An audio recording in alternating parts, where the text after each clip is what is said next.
평생을 정성껏 살아왔는데 왜 자식들의 연락은 점점 줄어들까요? 왜 오랜 친구들과 만나도 어색한 침묵만 흐를까요? 혹시 내가 나이 들어서 꼰대가 된 건 아닌지, 말이 통하지 않는 사람이 된 건 아닌지 마음 한편이 불안해집니다. 이런 고민을 하시는 분들이 참 많습니다. 분명 좋은 뜻으로 한 말인데 상대방 표정이 어두워지고 조언을 해줬더니 오히려 거리를 두려고 하고 관심을 보였더니 부담스러워하는 것 같고 말이에요. 그래서 점점 말을 아끼게 되고 사람들과의 관계에서 조심스러워지게 됩니다. 하지만 여기 한 가지 희망적인 사실이 있습니다. 관계가 어려워지는 것은 당신이 나빠져서가 아니라는 점입니다. 오히려 나이가 들수록 사람의 마음을 더 깊이 이해할 수 있는 지혜가 생깁니다. 단지 그 지혜를 어떻게 표현하느냐의 문제일 뿐이죠. 실제로 많은 분들이 작은 변화 하나만으로도 놀라운 관계 개선을 경험하고 계십니다. 오늘은 그 비밀을 차근차근 나누어 드리겠습니다. 사람의 마음을 진정으로 움직이는 5가지 방법과 무심코 하지만 관계를 서서히 멀어지게 만드는 3가지 말에 대해서 말이에요. 구독과 좋아요로 함께 해주세요.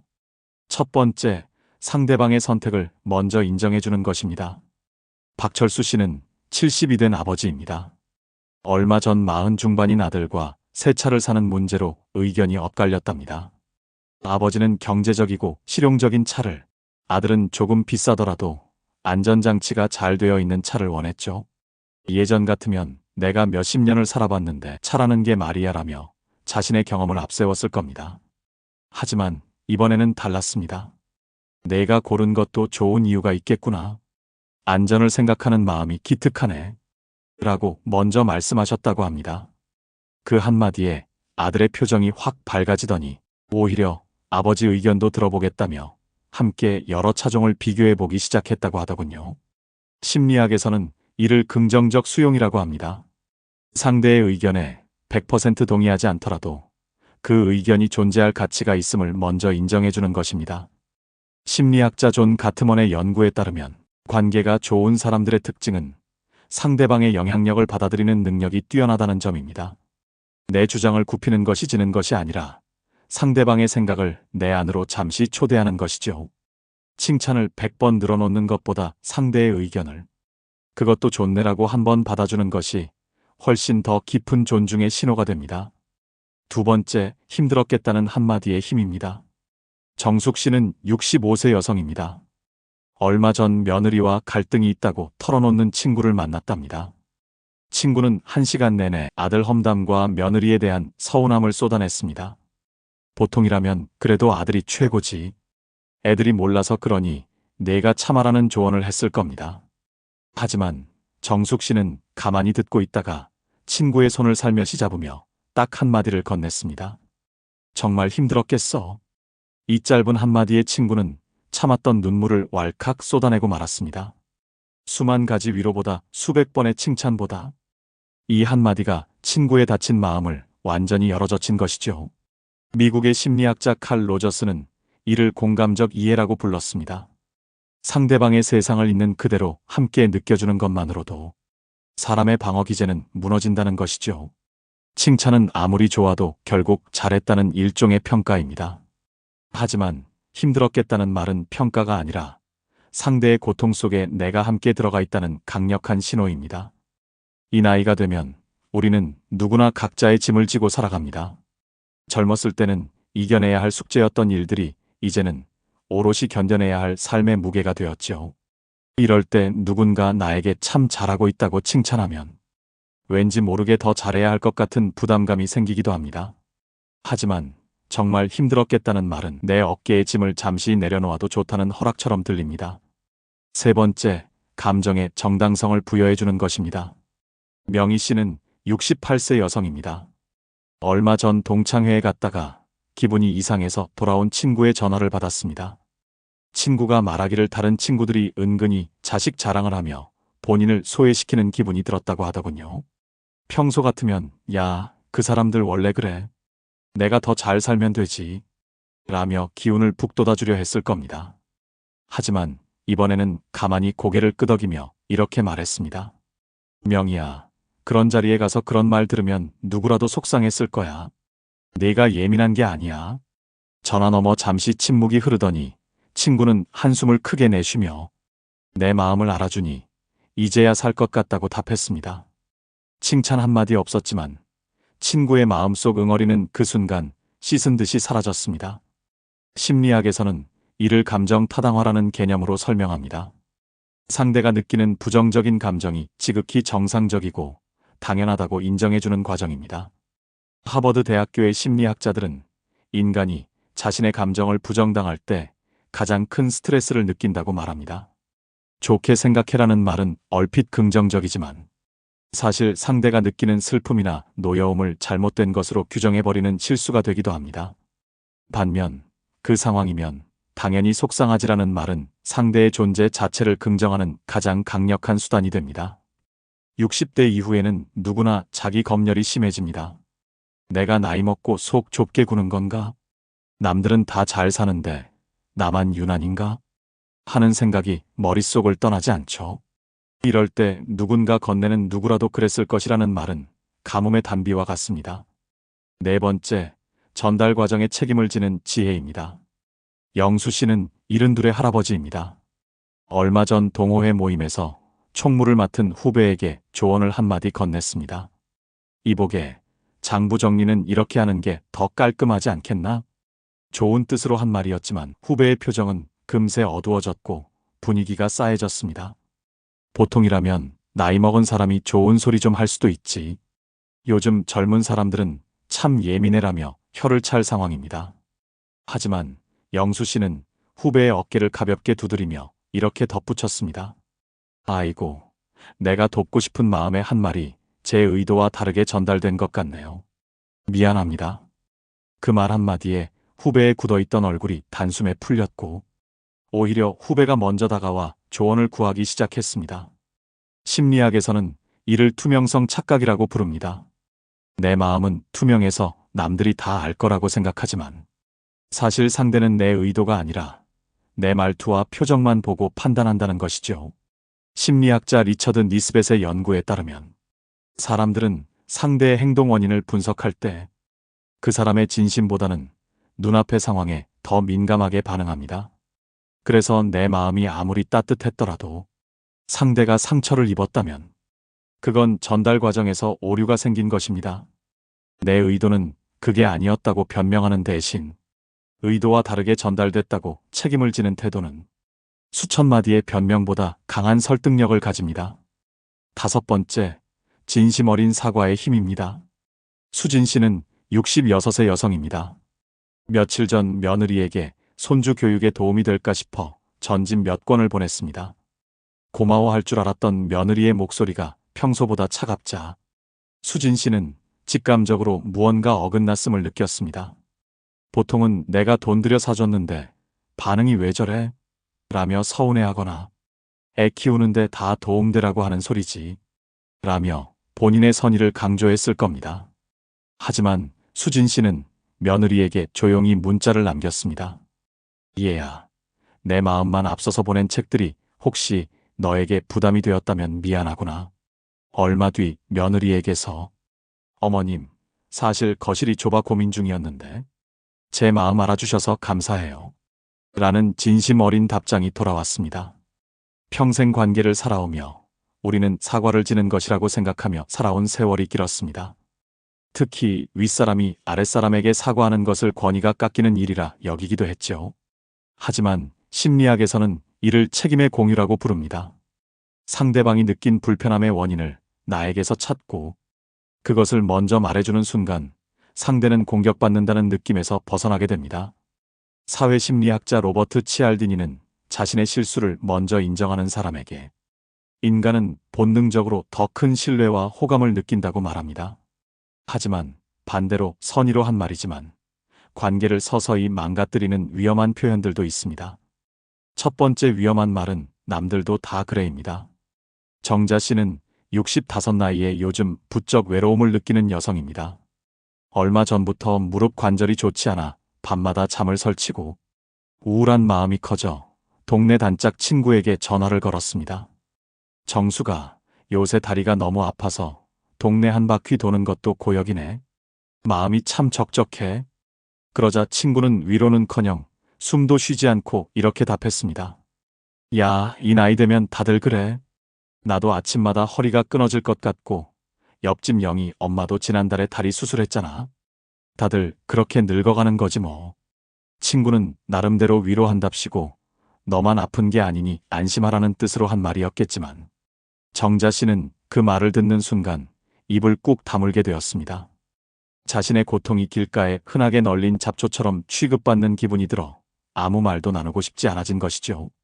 우리는 상대가 힘들다고 할 때 그 마음의 짐을 덜어주려는 선한 의도로 남들도 다 그래라는 말을 자주 사용합니다. 하지만 심리학적으로 이 말은 위로가 아니라 비교를 통한 압박으로 작용할 뿐입니다. 내 아픔이 보편적인 것이니 너무 유난 떨지 말고 참고 견디라는 압박으로 들리는 것이죠. 심리학자 마셜 로젠버그는 이를 공감을 가로막는 대화의 전형적인 사례라고 정의했습니다. 상대는 자신의 고통이 특별하게 다뤄지고 온전히 이해받기를 원하는데 그것을 통계 수치 속에 집어넣어 버리면 상대는 깊은 소외감과 함께 무시당했다는 기분을 느끼게 됩니다. 칭찬을 100번 들어도 내 아픔을 흔한 일로 치부하는 사람에게는 결코 다시는 진심을 털어놓지 않게 되는 법입니다. 두 번째 위험한 말은 별거 아니네라는 표현입니다. 종수 씨는 올해 70이 된 할아버지입니다. 얼마 전 평생 집안일과 자식, 뒷바라지만 하던 아내가 노인복지관에서 서예를 배워 처음으로 상을 받아왔을 때를 잊지 못합니다. 아내는 평소와 달리 아이처럼 상기된 얼굴로 상장을 펼쳐 보이며 종수 씨의 반응을 기다렸죠. 그 상장은 아내에게 있어 단순한 종이 한 장이 아니라 누구의 엄마가 아닌 자신으로 인정받은 생애 첫 훈장과도 같았습니다. 하지만 평생 무뚝뚝하게 살아온 종수 씨는 왠지 모를 쑥스러운 마음에 그만 이렇게 퉁 내뱉고 말았습니다. 에이, 거기서 보면 노인네들 기분 좋으라고 다 주는 상 아니야? 그게 뭐 그렇게 대단한 일이라고 유난이야? 그 순간 아내의 얼굴에서 환하던 미소가 썰물처럼 싹 빠져나갔습니다. 아내는 말없이 상장을 접어 깊숙한 서랍 속에 넣고는 조용히 방으로 들어가 버렸습니다. 종수 씨는 나름대로 겸손을 가르치려 했거나 별일 아니라는 듯 넘기려 한 말이었지만 그 한마디는 아내가 보낸 수개월의 노력을 단숨에 짓밟아 버린 셈이 되었습니다. 우리는 흔히 칭찬을 100번 하는 것보다 무서운 것이 바로 상대가 귀하게 여기는 가치를 별거 아닌 것으로 치부해버리는 태도라는 걸 잊고 삽니다. 심리학에서는 이를 무효화라고 부릅니다. 상대방이 느끼는 기쁨, 성취감 혹은 노력을 없는 것처럼 부정해버리는 아주 위험한 대화법이죠. 워싱턴 대학교의 심리학 연구에 따르면 부부나 오랜 친구 관계에서 비난이나 화보다 더 위험한 것이 바로 무관심한 반응이라고 합니다. 별거 아니네라는 짧은 말은 상대에게 너의 노력은 아무런 의미가 없고 너는 내 관심을 받을 자격조차 없다는 무서운 메시지로 읽히기 때문입니다. 세 번째 위험한 말은 내 고생담으로 상대방의 말을 가로채는 것입니다. 영철 씨는 73 나이에도 여전히 정정한 할아버지입니다. 얼마 전 명절에 오랜만에 만난 남동생이 사업 실패로 괴롭다는 이야기를 조심스럽게 꺼내자마자 말을 낚아채듯 가로챘습니다. 야, 그건 아무것도 아니야. 내가 옛날에 부도 나서 길거리에 나 앉았을 때 비하면 양반이지. 그때 나는 말이야. 영철 씨는 동생을 위로한답시고 자신의 더 처절했던 고통과 극복 사례를 꺼내 놓았지만 동생의 표정은 점점 어두워졌고 결국 대화는 어색하게 마무리되었습니다. 영철 씨는 내 경험을 빌려 동생에게 이 정도는 별거 아니니 힘내라는 뜻을 전하고 싶었지만 결과적으로는 동생이 주인공이어야 할 자리를 자신이 빼앗아버린 셈이 되었습니다. 대화 중에 상대의 고통을 내 고통의 크기로 덮어버리는 행위를 심리학에서는 대화 독점 또는 공감의 가로채기라고 부릅니다.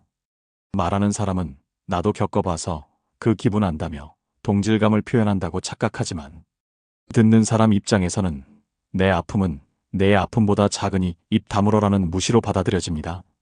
최근 뇌과학 연구에 따르면 인간은 자신의 이야기를 할 때 뇌의 보상회로에서 도파민이 분출되며 큰 쾌감을 느낀다고 합니다.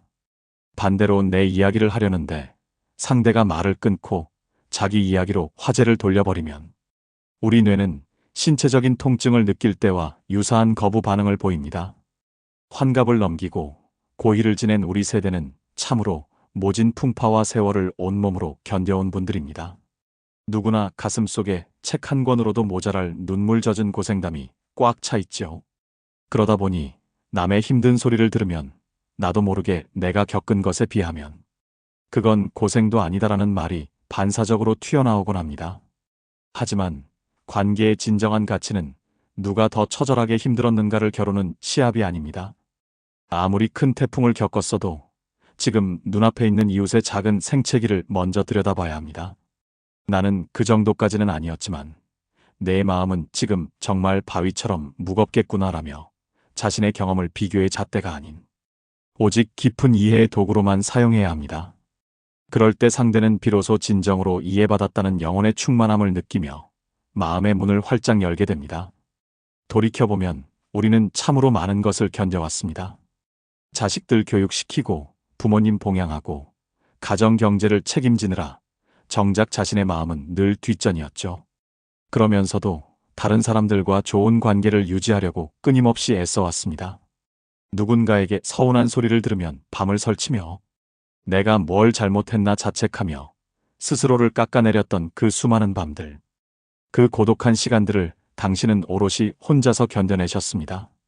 하지만 이제는 분명히 알아주셨으면 좋겠습니다. 당신은 결코 잘못 살지 않았습니다.